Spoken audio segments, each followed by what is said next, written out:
You're listening to iCannabisRadio.com.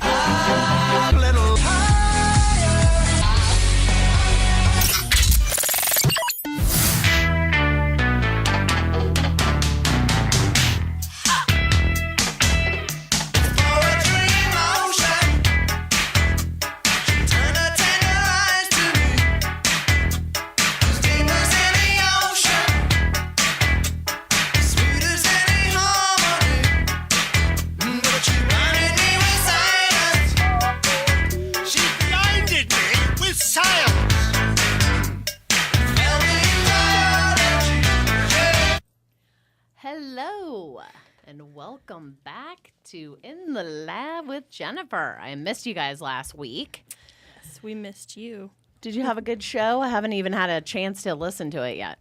It was good. It was very organic. Sam helped us with questions. We did talk a lot about butane and alternatives. Did you see somebody else blew themselves up again?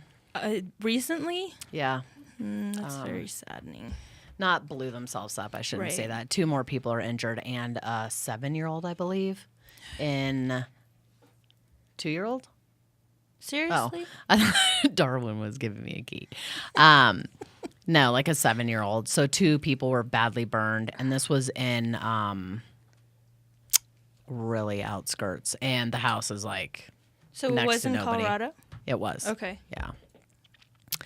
So, unfortunately, that I mean, happened. we did talk about that a little bit last week, about how FEMA, they issued a statement that these open extractions are a national hazard.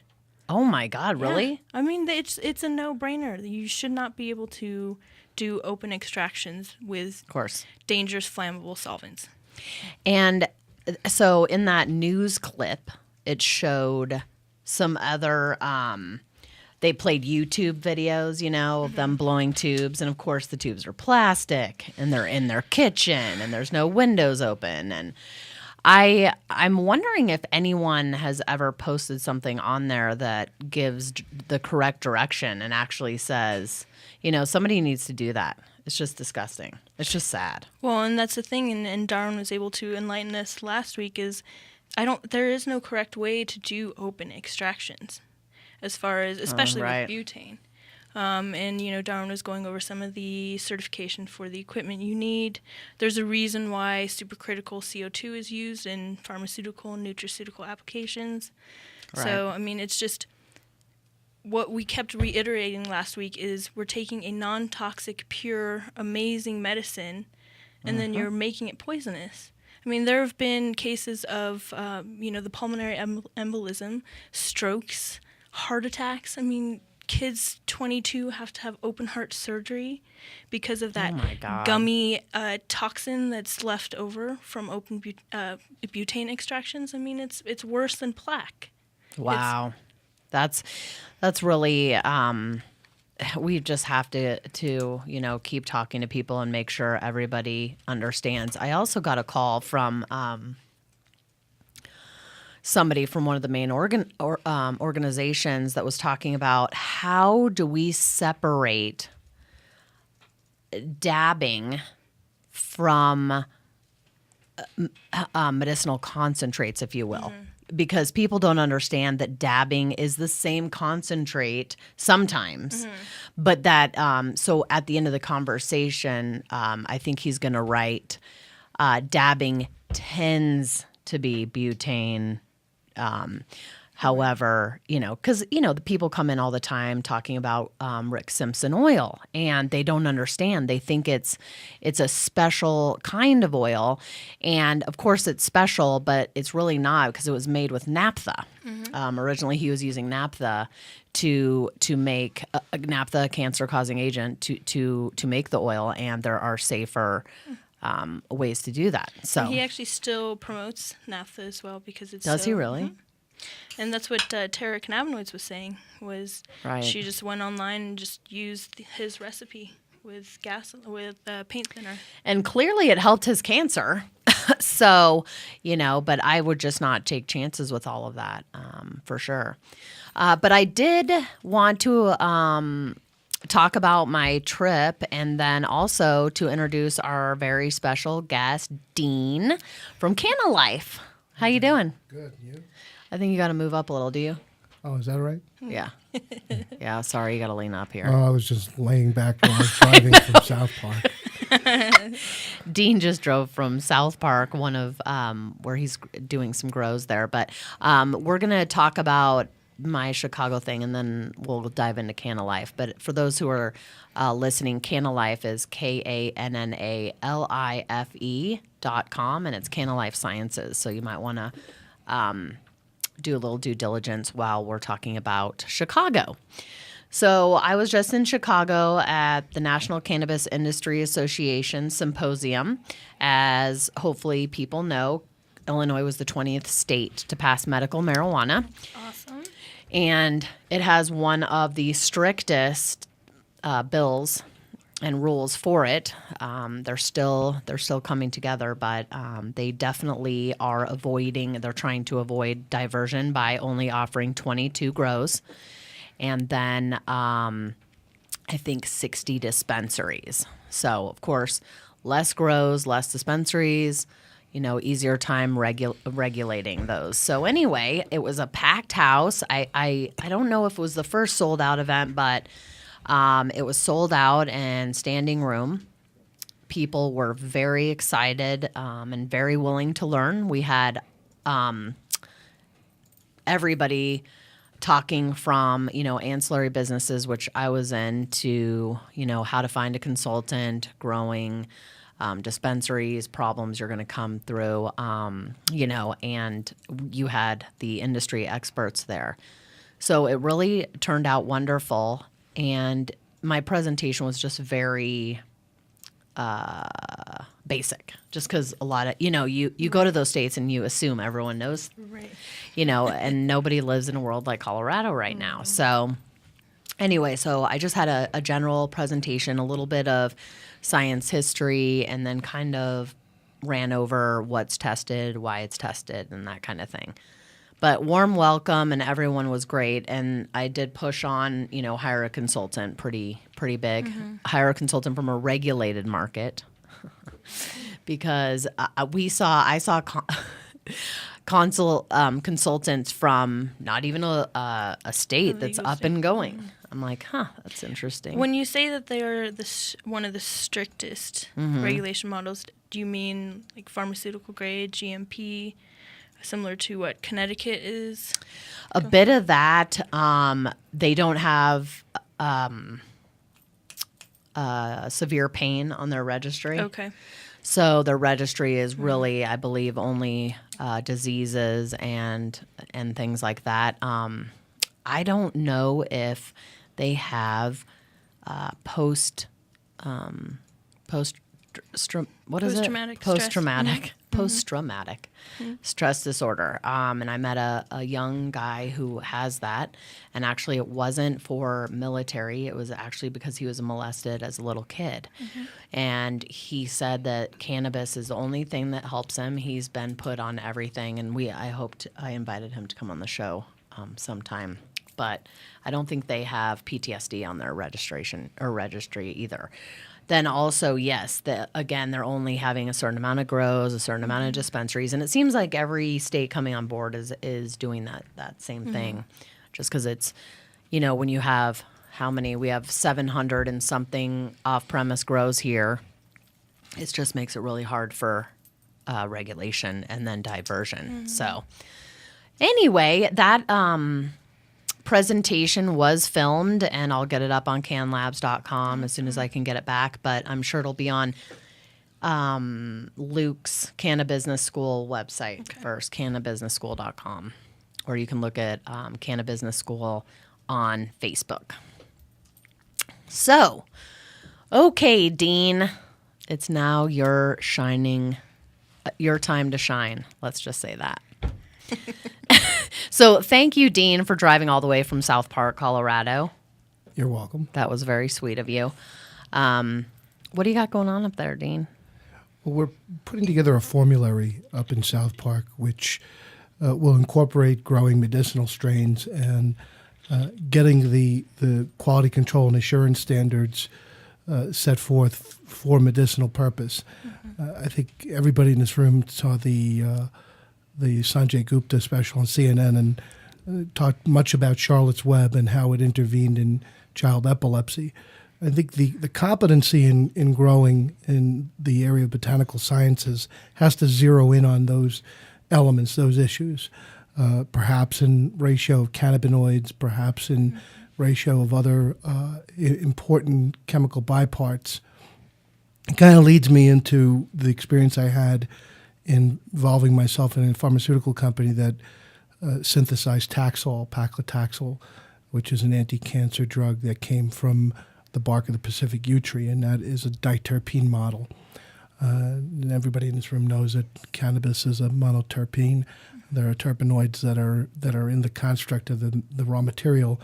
And Okay, let's back up because we've got to assume that people listening don't know anything. So first, let's go over what monoterpene and diterpene mean. well, it's just in the chemical structure. It's a carbon structure of the chemical. And it's the smell, correct? Terpenes are. Well, terpenes have an odor to them, but they're fixed chemically in terms of the structure, the scaffold of the chemical structure. And they're secondary metabolites, and actually cannabinoids are terpenophenolic, so they are kind of related to terpenes. Okay. So mono versus mono to me means one. Monoterpene, diterpene, triterpene. Goes up to sequester they're just, terpenes. That's Just the size. just the size of the. Oh, just the size. Okay, the- because I was the like, there's a gre- lot the- of the terpenes in the greasiness, plant, not just one. Yeah, Got to gen it down for me, Dean. Sorry. That's okay. Okay. So South Park is all of that. South Park Pharmaceuticals is designed to take products that are grown from that formulary and bring them into the marketplace for medicinal purpose. So let's travel back to the summer of 2010. I had just opened Can Labs, established in April, and I got a call from a gentleman from Project Greenery. His name was Jason Cranford. And he called me and said he had a lot of strains that he needed tested. And I said, great. This was before any enriched, if you will, CBD. Now, back in the day, enriched was considered 4% by normal. That's kind of, where we're at. And everything we tested, people didn't think testing was working because you got no CBD and no CBN. Well, that's because we've genetically been growing for high THC. We actually never saw CBD, just to let you know, from all of our testing.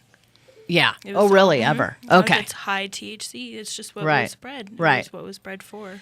And again, once people understood that CBD is usually less than 1% and CBN, if you did get a lot of CBN, your product's very old. So anyway, we got his tests back, and one of them was, I think, 6 or 7% CBD.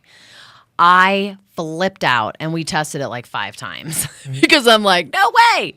So finally I called him because I was so excited. I didn't know him from Adam. I'm like, Jason, you have CBD. And he's like, what?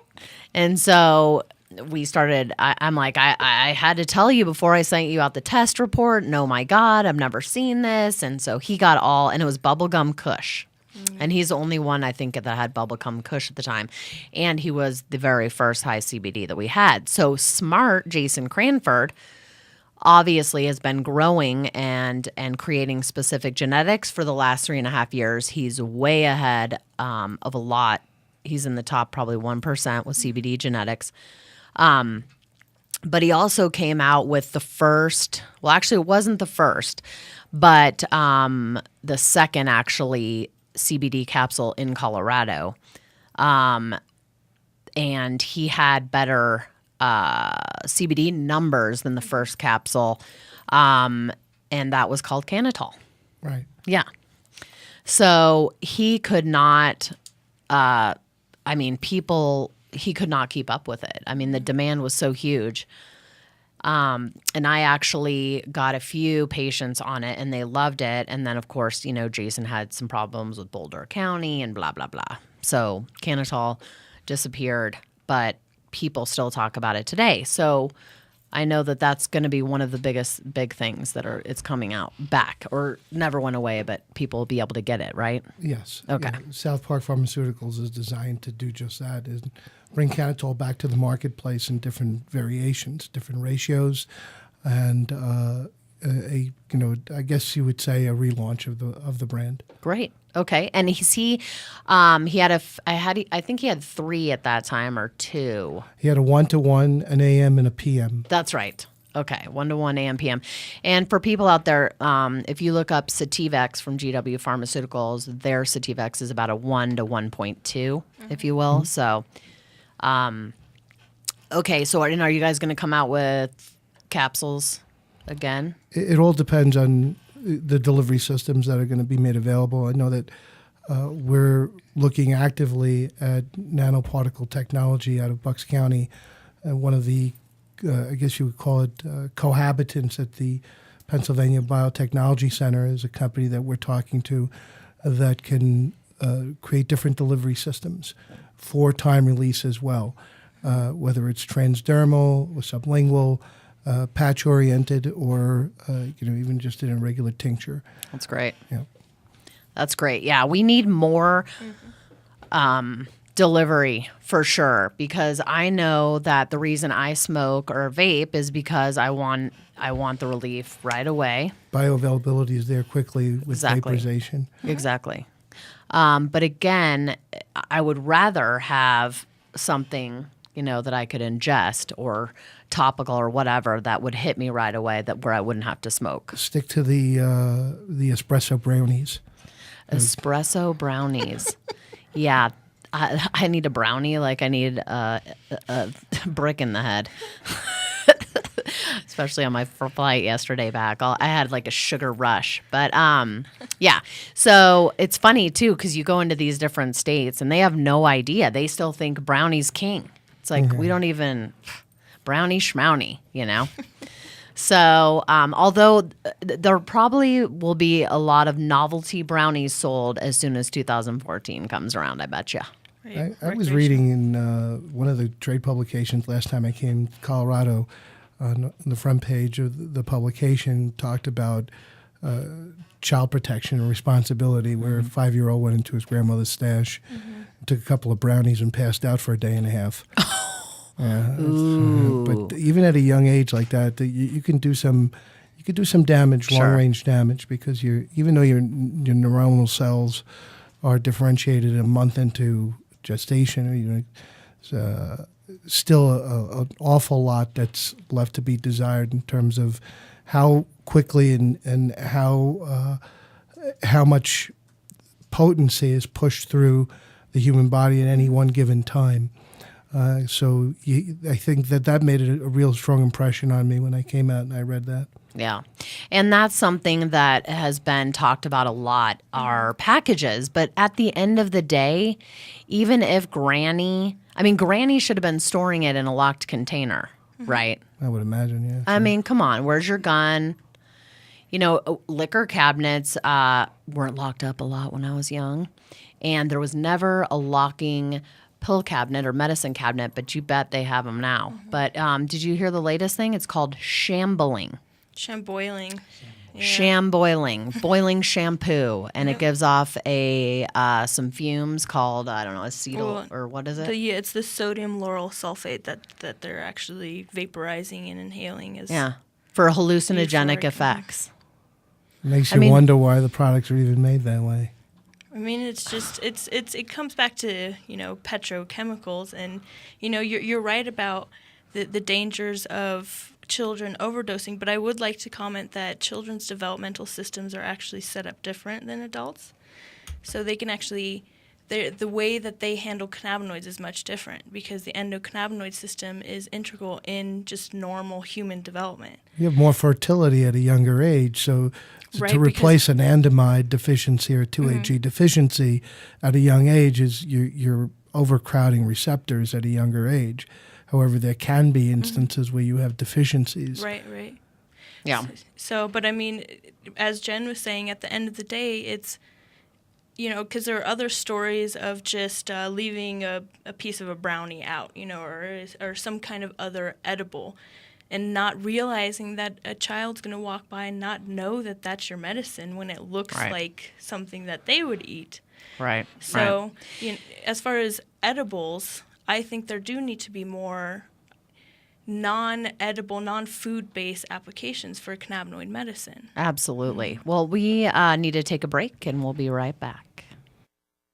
Blue Sage Microbes unveils the ultimate in superior soil, Ideal Soil, a 16-quart bag of the best growing soil ever engineered. Superior plant health and vitality is a direct result of the structure and chemistry of your soil. How good is your growing soil? Is your growing soil really balanced? How do you know? Well, Blue Sage Microbes has a newly designed growing soil that is the most advanced growing medium ever offered for cannabis cultivation. This is the only brand in the marketplace that provides growers with an ideal soil structure designed to work specifically with their cultivation systems. You will have your best grow results ever. Call now for a special introductory offer, 888-959-8551, or log on to bluesagemicrobes.com and experience a new level in growing. That's 888-959-8551. Call Canisher at 1-800-420-5757 for all your insurance needs. Canisher understands the risks you face each day, and we are there to protect your business and your investment. Since 2010, Canisher has been serving the cannabis industry nationwide. Call Canisher at 1-800-420-5757 or visit us on the web at canisher.com to learn more about our insurance and risk management services. Proud member of the NCIA. I'm Gary Johnson, and you're listening to iCannabis Radio, and I want to say, talk it up, Colorado. Hello, and welcome back. So, okay, I'm sorry to cut you off there. So, yeah, it's very interesting because whenever you say marijuana and children in the same sentence, people get uncomfortable, and I hope that for those people that did watch Sanjay Gupta, that they realize that there are children benefiting from the high CBD genetics of the cannabis plant, which still means having some THC with the plant. Yeah, it does. Yeah. It's not the redheaded stepchild that people want to bring it out to be. You know what I mean? But I think nothing more or less like a Claritin for histamine or a blocker. Right. It's you have to live with those choices when you're prescribing medicine. I'm sure that doctors have lived with the choice of Claritin for their patients for a long time. But isn't that interesting that we've been so brainwashed to think that everything over the counter is okay because it's over the counter, your doctor gave it to you. You never thought twice about taking Claritin when actually you probably should look it up and see. You see what I'm saying? Like my whole life, really, I was like, oh yeah, it's safe. Give me the biggest pill. Give me, It's Western medicine. It is Western medicine. And now learning all about this, you realize that you really have to do your due diligence with everything, especially your medicine, even if it's a doctor that gives it to you. Right, looking at long-term effects and looking at how that pharmaceutical molecule is working with your own body's chemistry, and what it does when you take that molecule away. Withdrawal is a huge aspect of it as well. Right, exactly. So, Dean, tell me about you and how did you get into medicinal marijuana or canna life? Give me the good story. Well, I'll try to keep it at 50,000 feet. It's an off the sidelines situation. I had a partner, Tom Kikas, who encouraged me to look at an opportunity. And I told him he was crazy, he knew nothing about agriculture or economics, and to leave me alone. And he wouldn't leave me alone. He just kept pestering me, and his persistence paid off. I took a look at the model that he wanted to bring into the marketplace for himself, and I said, that's not something that I'm interested in, but if you want to bring science into this, and you want to talk about medicine, and you want to talk about standardization and practices for an industry that has to give way to those elements, then I would be interested. And if you give me a little bit more time, I'd come up with something. And so that was really the start of it. And I took my experiences in phytomedical compounds and having involved myself in companies that were involved in that space. Like I mentioned earlier, Taxol, and then There was a drug that the same company worked on a cross-border basis in Nigeria for sickle cell disease, and that was fascinating. So I said, okay, let's get back to that, and that's where it started. Very cool. And then how did you meet Jason? That's an interesting story. Cranford. Yeah. Jason and I just kind of touched up over Facebook. And Matt Boyle, who's a dear friend of mine, who's involved peripherally with Canalife, but at a very integral level, developed a relationship with Jason. I did as well. And then I came out to visit with him and found him to be probably one of the brightest guys I've ever met, and should probably teach botanical sciences at any university in the United States. Maybe one of the top botanists that we have in this country. Wow. Yeah. That's nice. Well, yeah, I mean, he early on was keyed into something very, very important. And it's funny because everybody, well, not everybody, but the people that have got left behind with CBD now are scrambling for it. And it turns out that if they would have been testing back then, they probably would find out that they threw out CBD genetics. Because I have one client that, again, every time I tested CBD, I'd call them up and I'd be excited about it. And this one client said, yeah, we just threw all those genetics away because, you know, they're uglier plants, if you will, low yield and short and squatty. And people were like, and it doesn't get you high because it's, you know, different. So it's very interesting. And I bet you a lot of people lost their CBD genetics. So it's key that Jason, you know, had the fortitude to look forward and have it tested because he wouldn't have known. Well, I kind of have to suspect that Jason knew all along what he was doing. I don't know if he did or not. I've gotten to know him pretty well. Did he tell you that? No, but I see I the don't think design. so. Well, I see the design of what he's putting together. And when you look at pure medicine and you're focused on that, and I think that's what drew us close to each other. Yeah. And that he kind of saw where Canalife was heading and what we were doing scientifically. And he was already, you know, in the midst of moving in that direction, because you just don't spend 3 years of your life growing a strain and cloning it to get a higher yield and efficiency of a non-psychoactive cannabinoid, especially when the recreational market is demanding that you grow for their benefit, and that's where your money is. So you have to make some very clear and sometimes impractical choices, and I give him a lot of credit for having the foresight and the vision to do that. I think he caught the market by surprise, as did a few others. I guess the Edwards brothers were there were Stanley brothers. Stanley brothers. That's okay. I've got to get back to my Right. My memory banks are being evacuated. I could have said Smith, but then it would have been just generic. an S. That would have been better, though. Well, No, my Stanley apologies. Brothers. Yeah, Stanley Brothers did a Realm great of job. Caring. Realm of Caring. They Yeah. did a wonderful job putting something together and speaking towards the medicinal purposes of the plant. And I don't think that that's an accident. Yeah, so I'll ask him because that's going to be very interesting. All I know is when I told him, he was like, "Oh my God, which one was it?" and He's stuff. just being so. humble. He's just you being think? very, yeah. And you say he has a background in botanical sciences, right? I think that anybody that has his skill and talent for growing and cloning plants has to have either an innate or 25 years, it says. yeah, Right. if it's either you're schooled or you've practiced it. And what's amazing about cannabis is it doesn't just have that one bioactive molecule, you know, like willow bark and salicin. It has hundreds. You know, you're looking at all the cannabinoids, all the terpenoids, flavonoids. There are other molecules as well.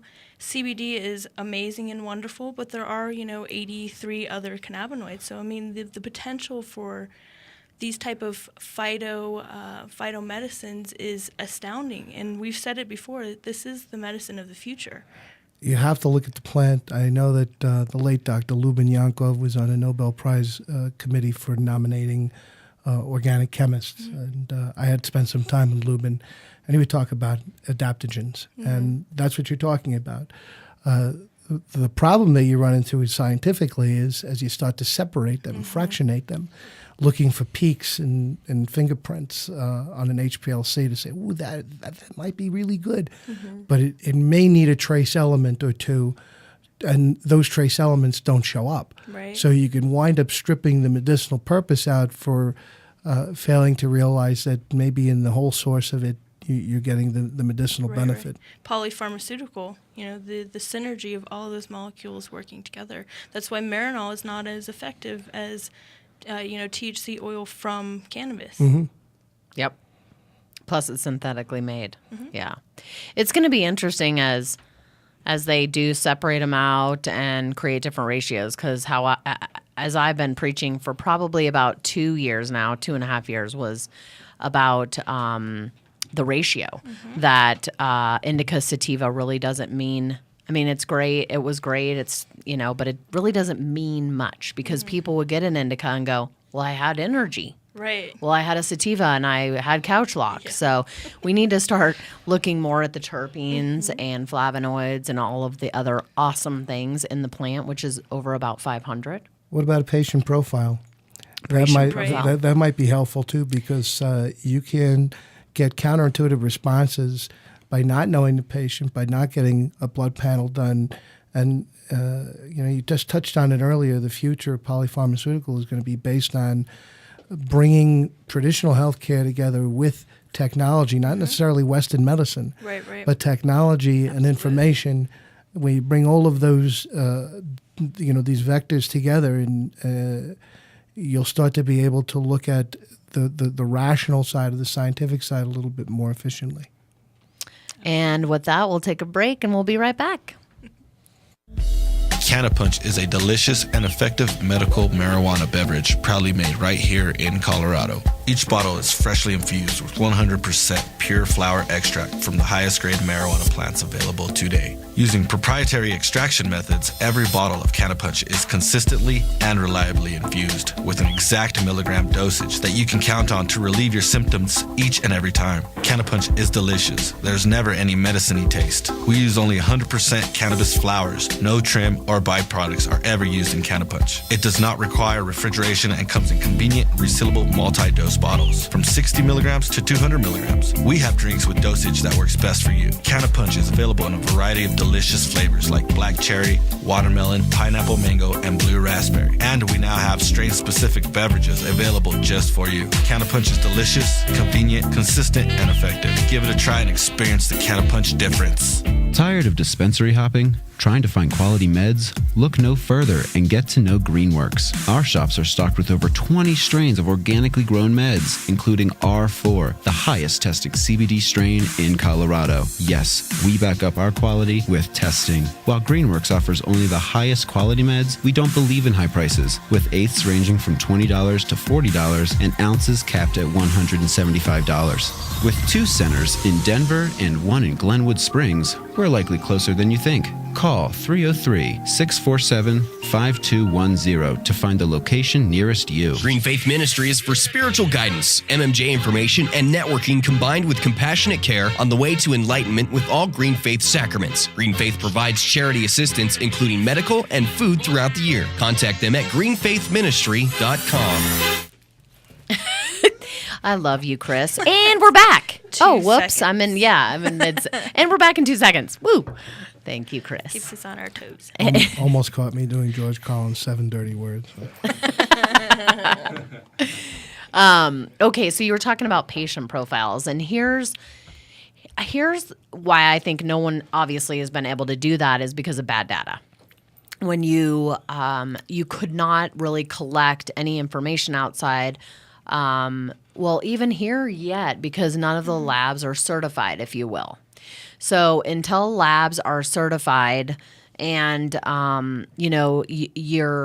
you're getting good data, not that my data is bad, but again, I'm not certified. So there's no, body. And there's the collaboration, right, as well. Right. Private sector can come in. I mean, we have a certification team. You could also certify through CannaLife in other states because of your professional capacity and as running a testing lab. But but certification in laboratory world for FDA-approved products is contract good lab practices, or if you're a Sure. manufacturer, manufacturing GLP. practices. So if you subscribe to the standards of a CGLP, then one would be in the industry, and ISO 9000 plus would be able to certify you as long as your equipment is calibrated and cleaned properly. You have FDA logbooks, but the guidance is there. It's just that an industry has to develop an acuity to following guidance, and then certification becomes self-evident. You'll have somebody come off the sidelines and say, okay, I can certify you. And that's kind of, so right now, I will be licensed through the MED. However, they will either hire a third party to do that, to certify the business, because CDPHE, or the Colorado Department of Health and Environment, is afraid that they'll lose federal funding somehow. So they have been talking to the MED about it, but I think that it's going to come down to a third-party certification, which is just fine. We have GLP. We have been implementing and staying ahead of all of that, and we're also building our new lab to fit ISO certification. So we plan on getting all the certifications we can get. But anyway, about the data, a patient can tell you all they want, but until they have tested meds and you know exactly what they're taking, I mean, really, it doesn't. It's anecdotal. It's a guess. Yeah, it's anecdotal. Crapshoot. Oh, yeah, I'm sorry. It's a crapshoot. Well, you can say crap. Oh, okay. You just can't say shit soup. Shih Tzu. Never mind. A dog? Shih Tzu is a dog. Crapshoot. I was going to say a Shih Tzu. My Shih Tzu took a crap on the floor. My crapshoot took a dog on the floor. Yeah, something like that. So anyway, the whole data thing is just, I can't wait until, and that's one of the reasons why, personally, I voted for 64. Legalization here is so we could move science forward and people wouldn't be afraid that they'd be going to jail to study some of this stuff. So, okay, I know a lot of your stuff is, will be slowly coming out and everything. What can you tell us about Canalife, and if somebody wanted Canitol, like when's Canitol going to be available for sale? I think towards the fourth quarter of this year, first quarter of next year. Okay, great. We certainly want to go to you and get the reference standards right for the product. Sure. And at the same time, we're tracking on the other side of the fence.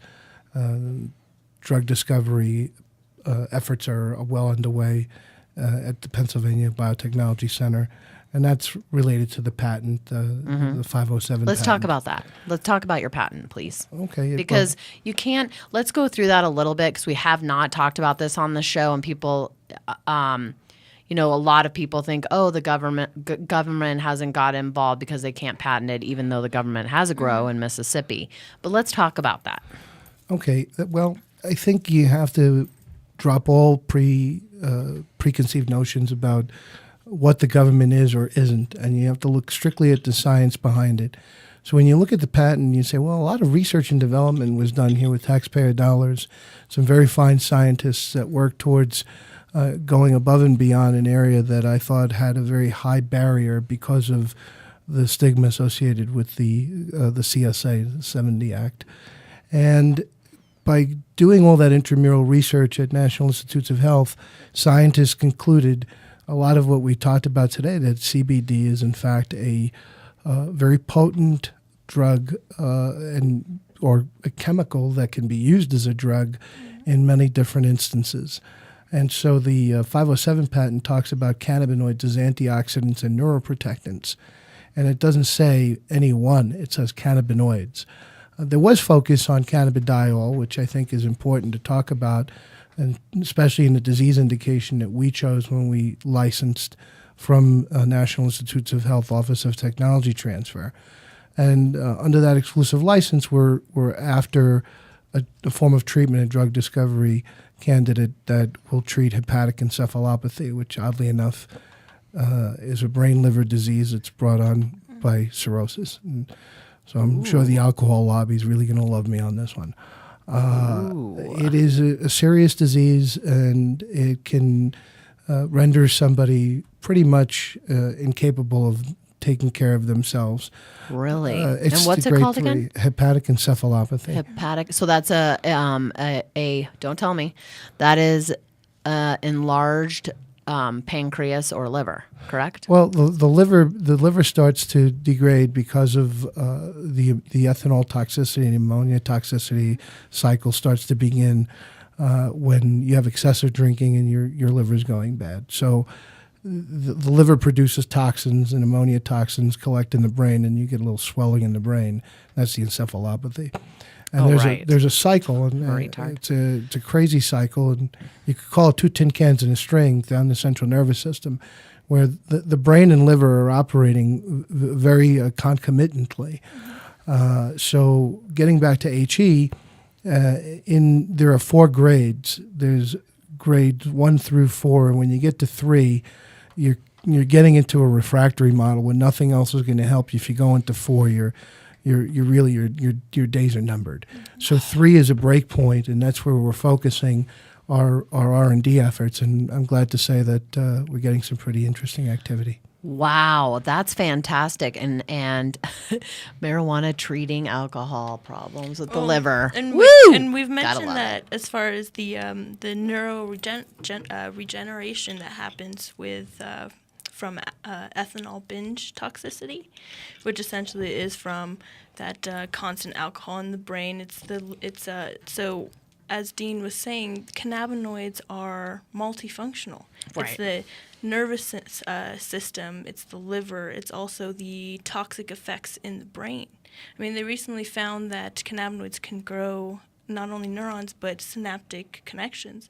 I mean, it's amazing. Wow. Greasy little devil it is, right? But that's the carbon structure. I think we're also looking at chronically induced trauma. That when they say chronically induced, what does that mean? Does it mean that your wife hits you in the head with a frying pan every day? No, but for football players, it means a lot. And you bet. We're looking at that model. We're looking at the FTOX model, which credit goes out to Dr. Aidan Hampson at NIH, who wrote his follow-on piece on binge drinking and F toxicity. We're looking at that as well. I think it's important to note that it's probably, I may get in trouble saying this, but I think cannabis is probably good replacement therapy for anybody over the age of 55. Highly preventative in your neuronal cells and degenerative. We're just carbon structures. We decay like anything else. And you want to keep that brain alive as long as possible because that feeds into your central and peripheral nervous system, and your organs are associated to that. Isn't that interesting? Because, traditionally it's the stoner. You're a stoner. You sleep all day, and you're not productive, and you're lazy, and like all of that. And you're just telling me the complete opposite. 55, and it doesn't mean smoke, but get some cannabinoids. Yeah, is basically kind of what you're saying. It's really important to focus on the brain. The future of medicine in this country, I think, where we kind of lost our way to ingenuity and innovation, as we've put up these ethereal blocks that prevent medicine from punching through. That's why I give credit to the intramural research team at NIH for having the fortitude to look at cannabinoids in the first place, and certainly protect the United States government taxpayer interest by taking a patent out on it. I thought it's pretty important. But now I think it's our part, the private sector's part, to step up and look past those barriers and say, okay, let's make some medicine. Past the age of 55, I think, is an important part. We have a graying of America complex, and we have to protect that, as well as any other indications that are available in brain trauma, which happens now in high school, junior high school athletics. You start to develop that. I don't know if you saw the news yesterday on ESPN, but Buffalo's quarterback is out indefinitely now for taking multiple concussions. I'm sure that's got a lot of people in fantasy football pissed off. I can imagine. You have to look at the scientific side, and when you focus on that, and you look at some of the initiatives that President Obama is putting forth regarding research on the brain, I don't know if there's a more proper candidate than a cannabinoid to break the blood-brain barrier because of its lipophilicity and because of the aptitude it has within the endocannabinoid system. You and Tamar, good thing you met because we have to take a break. But yeah, Tamar, like everything you just said about cannabinoids, you know, we have different discussions and different ideas about it, but that's so funny. It will be like a vitamin or a supplement or, well, it is a supplement. How about a superfood? Yes. Superfood. An essential amino acid, essentially. It'll be an essential nutrient. All right, well, let's take a break and we'll be right back. Indispensary in Colorado Springs is proud to support Overgrow the Radio. With 2 locations in Colorado Springs, Indispensary invites you to discover what true selection and values feel like. Always featuring an incredible array of Stanley Brothers medicine as well as full line of edible and infused products. Indispensary is open from 10 a.m. to 7 p.m. 7 days a week, 364 days a year. You owe it to your health and well-being to discover Indispensary. Westside location at 3044 West Colorado and Eastside location at 3031 East Platte in Colorado Springs. Indispensary is your destination for indispensable quality medicine. iVita Wellness is committed to compassionate patient care while providing the highest quality medicine at an affordable price. At iVita Wellness, patients can get top shelf ounces for $150 every day. iVita Wellness also carries pharmaceutical grade pure CO2 oil. iVita Wellness is located in Uptown Denver on 1616 Pearl Street, open 7 days a week from 9 a.m. to 7 p.m. You can reach us at 303-952-9150 or our website at www.ivitawellness.com. iVita Wellness is Denver's Compassionate Care Center. This segment was brought to you by The Farm, a medical marijuana care center located at 2801 Iris Street in Boulder. The Farm carries premium cannabis, edibles, and Hummingbird brand products. Visit our new cannabis lifestyle store for your local artesian glass, vaporizers, and hemp clothing. The Farm has been serving Boulder since 2009. Isn't it time you come and see what we have to offer? The National Cannabis Industry Association would like to thank its members who represent the leading professional businesses in America's emerging legal cannabis market. NCIA is the only organization that has unified legitimate cannabis business across the nation to fight for real reform in Washington, D.C. For more information or to make your business a member, visit us online at thecannabisindustry.org. You're listening to iCannabisRadio.com.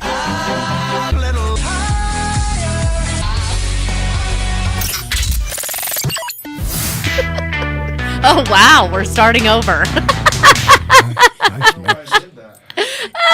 That's the first time you've done that all year. You're It's like distracting a him. super mix. You're pointing at him. It redid all the commercials that we just did. Oh, well, that's okay. Okay, let me ask you this. Have you, Dean, have you always been cannabis friendly, or how did that fit in your younger years? That's a good question. Yeah. I was really like an anti-smoke guy, getting his parents to stop quitting smoking those Kent cigarettes. Oh, And then at 16, my neighbor fed me my first Marlboro. I mean, actually All made over. me eat it. So Ew. eat the cigarette, just so you could see how good it is. And I got hooked on Marlboro Red for about 10 years. And then I quit cold turkey, and I felt that there was something missing. It wasn't the nicotine addiction. It was, I think, Smoking. smoking something pleasant. I smoked my first cigar when I was 8 years old. Watched my father chase me down the street. And something pleasant about Which you were smoking. probably inhaling. Came back around the corner green.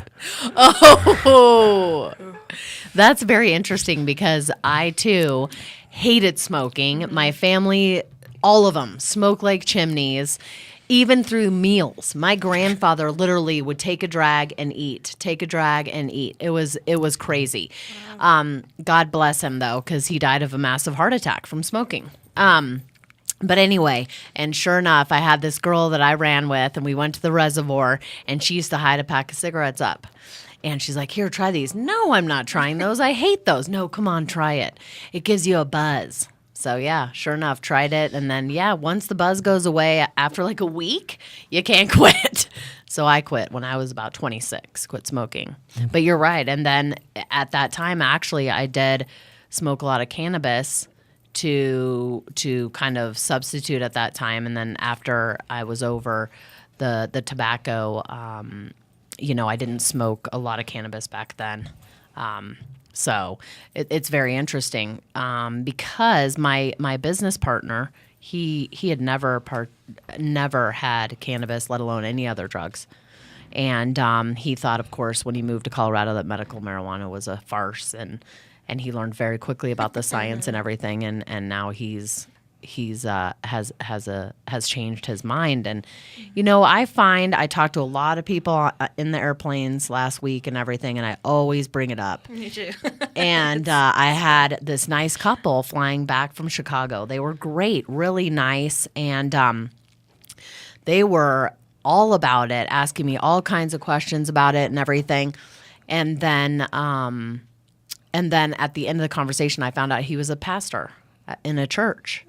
And I was blown away because, of course he's probably trained not to be judgmental, and maybe they went home and, totally bagged on me, but I don't think so. I think they learned a lot, and that's all I care about, is helping people that need help and spreading the word, because we know that either ourselves, our family members, somebody close to us is going to have one of these terrible diseases or something that cannabis can help. And I just hope people know about it so they can choose it if they feel it's, a good fit for them. You touched on something that's really an important social topic, and that a lot of the failure to move forward medically and the scientific side of cannabis comes from right-wing mentality, evangelical mentality. You said you spoke with a pastor and his wife on the way home from Chicago, and I could tell you that there's a church in Queens that I attend, and they are principally 100,000% behind medical research and development and God's green earth. And there's no judgment there. And I think to quote that pastor, he says, "My people perish for lack of knowledge." So as you improve the knowledge base of what this plant means and what the scientific values are, I think you'll find there'll be a lot of eyes that are going to be opened on the evangelical side. Absolutely. And even on the right side for Republicans, I mean, I think that if they don't believe in cannabis, they definitely believe in creating a profitable industry. So at least they could get on board with that.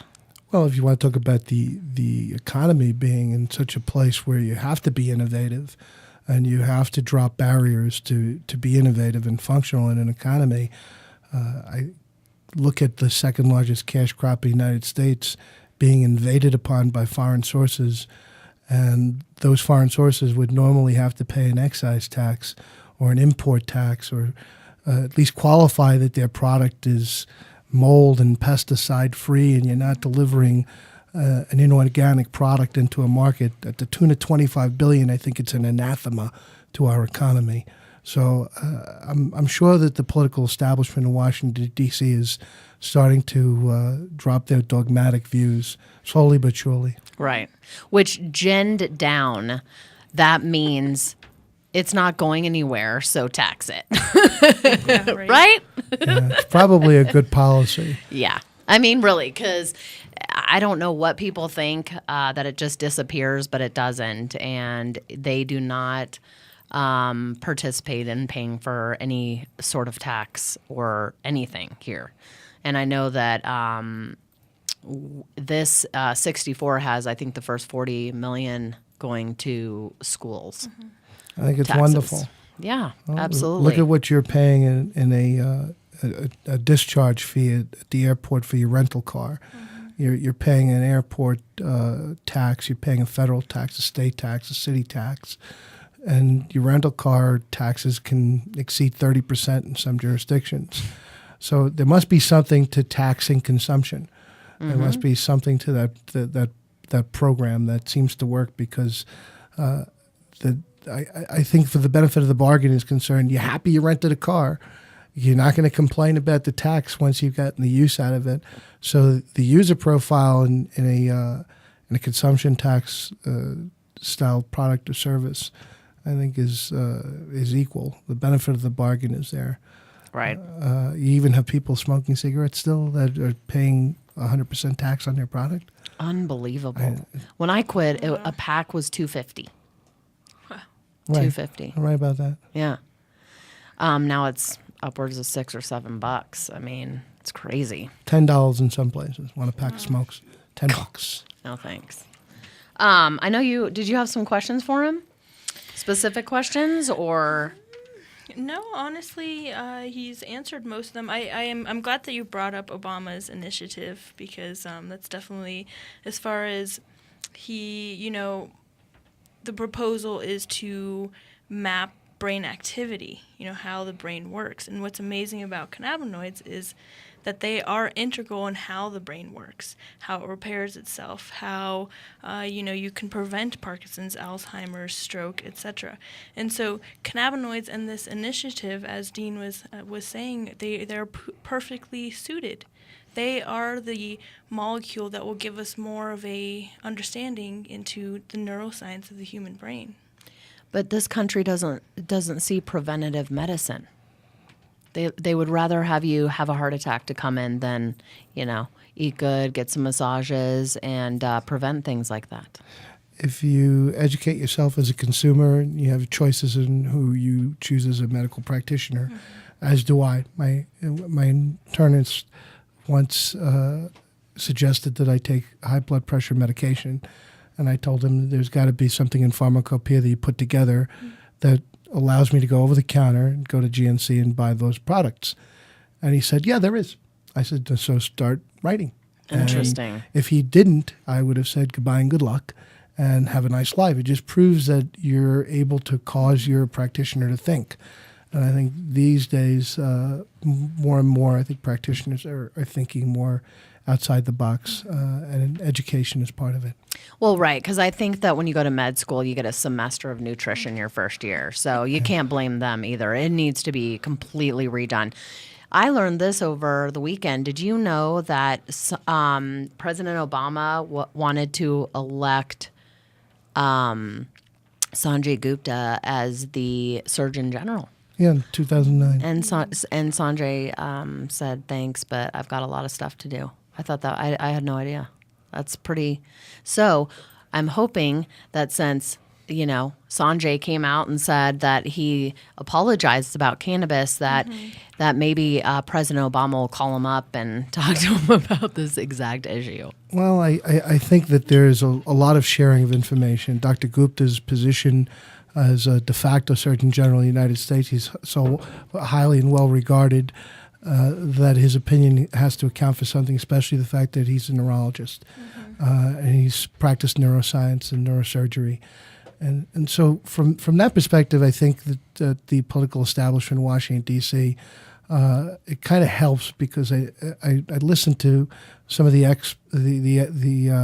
excerpts from the interview with Barbara Walters, where the president is basically throwing his hands up saying, we're here to see that we're a nation of laws are followed, and legislature is something that we follow so that the executive branch can assist in the enforcement of those laws. Well, if you took the CSA and 70 out, there wouldn't be a policy issue to regard. And I think in that instance, it falls on the shoulders of the Supreme Court to look at critical cases like Gonzalez versus Oregon, which speaks to the beaten path of the Supreme Court's decision-making processes when it comes to palliative care and drugs, especially those that are naturally recurring. And that includes opiates from heroin, it includes cocaine, which is a Schedule II controlled substance. And again, knowledge even has to permeate the chambers of the Supreme Court. At some point, I think they'll find it within their jurisprudence to look at Gonzalez and, oddly enough, an anti-gun law, Lopez, together and say, yeah, marijuana really is commerce. There's a commercial value there that goes beyond interstate, much as guns do. And at that point, D.C. won't have that problem anymore. They did evacuate the 94 gun ban law overturning 50 years of stare decisis with Lopez. In doing that, they said it's commercial. There's a commercial value. And in the Raich case where they violated Diane Raich twice, they said there's no commercial value in marijuana because it hasn't been proven yet. 25 billion in illegal foreign imports proves to me that there's an intercontinental value, not an interstate value. Oh, for sure. So yeah. these policy issues, I think, are going to be regarded over the next 2 or 3 years. And D.C. will probably stop punting the ball back and forth. Right. Or holding the ball.